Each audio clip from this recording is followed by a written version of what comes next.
Test cricket ചരിത്രത്തിൽ ഇന്ത്യക്ക് ഇങ്ങനൊരു പ്ലേയിങ് 11 ആദ്യമായിട്ടാണ്. ഇന്ത്യയും ദക്ഷിണാഫ്രിക്കയും തമ്മിലുള്ള ദ ഫ്രീഡം സീരീസ് എന്നറിയപ്പെടുന്ന ടെസ്റ്റ് പരമ്പരയിലെ ആദ്യ മത്സരത്തിനുള്ള പ്ലേയിങ് 11 പ്രഖ്യാപിച്ചപ്പോഴാണ് ഈ ഒരു പ്രത്യേകത ക്രിക്കറ്റ് ആരാധകർ ശ്രദ്ധിക്കുന്നത്. 6 ഇടങ്കയ്യൻ ബാറ്റ്സ്മാൻമാരാണ് ഇന്ത്യൻ ടീമിനായി ഇന്ന് മൈതാനത്തേക്ക് ഇറങ്ങുന്നത്. 4 ഇടങ്കയ്യൻ ബാറ്റ്സ്മാൻമാരുമായി മുൻപ് പലതവണയും ഇന്ത്യ ടെസ്റ്റ് മത്സരം കളിച്ചിട്ടുണ്ടെങ്കിലും ഇത്രയും ഇടങ്കയ്യൻ ബാറ്റ്സ്മാൻമാർ പ്ലേയിങ് 11 ഉൾപ്പെടുന്നത് ഇതാദ്യമായിട്ടാണ്. യശസ്വി ജയ്സ്വാൾ, വാഷിംഗ്ടൺ സുന്ദർ, ഋഷഭ് പന്ത്, രവീന്ദ്ര ജഡേജ, അക്സർ പട്ടേൽ, കുൽദീപ് യാദവ് എന്നിവരാണ് ഈഡൻ ഗാർഡൻസ് ടെസ്റ്റിൽ ഉൾപ്പെട്ടിട്ടുള്ള ഇടങ്കയ്യൻ ബാറ്റ്സ്മാൻമാർ. 596 ടെസ്റ്റ് മാച്ചുകളാണ് ടെസ്റ്റ് ചരിത്രത്തിൽ ഇന്ത്യ ഇതുവരെ കളിച്ചിട്ടുള്ളത്. 93 വർഷത്തെ ഇന്ത്യയുടെ ടെസ്റ്റ് പാരമ്പര്യത്തിൽ ആദ്യമായിട്ടാണ് ഒരു ടെസ്റ്റ് മത്സരത്തിൽ 6 ഇടങ്കയ്യന്മാർ പ്ലേയിങ് 11 ഇടം നേടുന്നത്. 2 മാറ്റങ്ങളോടെയാണ് ഇന്ത്യ ദക്ഷിണാഫ്രിക്കയ്ക്കെതിരെ ഇന്ന് കളത്തിലിറങ്ങിയിരിക്കുന്നത്. സായി സുദർശനും നിതീഷ് കുമാർ റെഡ്ഡിയും ടീമിൽ ഇടം പിടിച്ചിട്ടില്ല.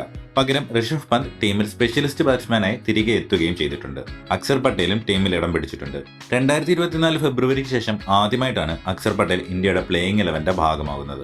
റബാഡയും ബ്രവിസും ഇല്ലാതെയാണ് സൗത്ത് ആഫ്രിക്ക കളിക്കാൻ ഇറങ്ങുന്നത്. അതേസമയം പാകിസ്ഥാനെതിരായ ടെസ്റ്റ് പരമ്പരയിൽ നിന്നും വിട്ടുനിന്നിരുന്ന ടെംബ ബവൂമ ദക്ഷിണാഫ്രിക്കയുടെ പ്ലേയിങ് 11 തിരികെ എത്തിയിട്ടുമുണ്ട്.